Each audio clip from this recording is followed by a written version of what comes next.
తెలుగుదేశం పార్టీకి అభ్యర్థులు దొరక్క వైసీపీ నుంచి వచ్చిన వారికి టికెట్లు ఇస్తున్నారని ఆ మధ్య వైసీపీ ముఖ్య నాయకుడు రాష్ట్ర ముఖ్యమంత్రి జగన్ రెడ్డికి సలహాదారుడు అయిన సజ్జల రామకృష్ణారెడ్డి చెప్పారు. సజ్జల రామకృష్ణారెడ్డి చెప్పిన మాటలు నిజమేమో అని చాలా మంది అనుకున్నారు కూడా. తెలుగుదేశం పార్టీకి అభ్యర్థులు లేకపోవడంతోనే వైసీపీ నేతలను చేర్చుకుంటున్నారని వైసీపీ సోషల్ మీడియా కూడా రోజుకో అసత్యపు వార్తను వడ్డిస్తూ ఉంటుంది. వాస్తవానికి తెలుగుదేశం పార్టీ ఎవరిని పడితే వారిని చేర్చుకోవడం లేదు. ఆరోపణలు లేని వారినే వైసీపీ నుంచి వస్తే చేర్చుకుంటున్నది తప్ప ఇసుక దోపిడీ, మద్యం దోపిడీ, ఎర్రమట్టి దోపిడీ, ఎర్ర చందనం దోపిడీ, భూ మాఫియాలను చేర్చుకోవడం లేదు. ఇప్పుడు అసలు విషయానికి వస్తే వైసీపీ మేకపోతు గాంభీర్యం కూడా ప్రదర్శించలేకపోతున్నది.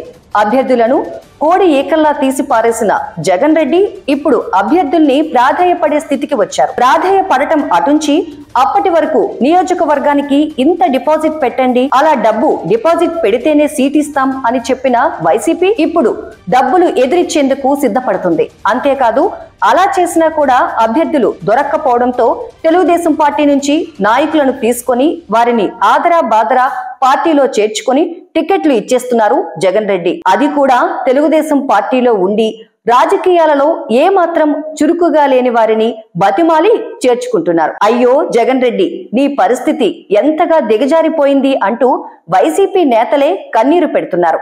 అధికార పార్టీ వైసీపీ తరపున పోటీ చేయడానికి అభ్యర్థులే దొరకని పరిస్థితి కనిపిస్తోందని టీడీపీ నేతలు సెటైర్లు వేస్తున్నారు. కానీ ఎక్కువ మంది నమ్మడం లేదు.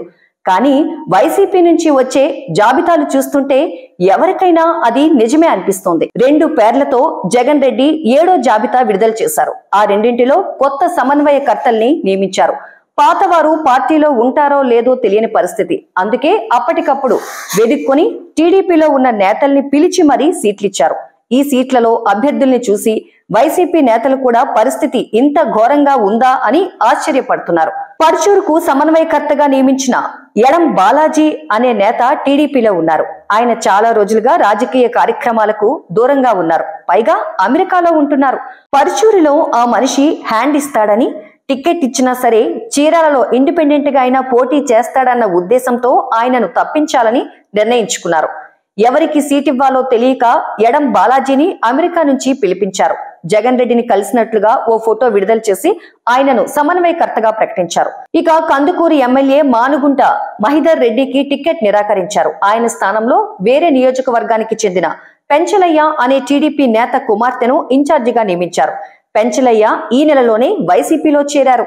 ఈ అభ్యర్థిత్వాన్ని చూసి కందుకూరు వైసీపీ నేతలు కూడా దిగ్భ్రాంతికి గురయ్యారు. మహిధర్ రెడ్డి, చంద్రబాబు, పవన్ కళ్యాణ్లను బూతులు తిట్టి లాయల్టీని నిరూపించుకోలేకపోయారు. అందుకే ఆయనకు టికెట్ ఇవ్వలేదు. నిజానికి 2019 ఎన్నికల సమయంలో మహిధర్ రెడ్డిని పార్టీలో చేర్చుకునేందుకు జగన్ రెడ్డి ఎన్ని పాట్లు పడ్డారో నియోజకవర్గంలో అందరికీ తెలుసు. చివరికి తిరుపతి తీసుకెళ్లి పార్టీ మారకూడదని ప్రమాణం కూడా చేయించుకున్నారు. ఇప్పుడు ఆయనను పూచిక పుల్లలా తీసి పడేశారు.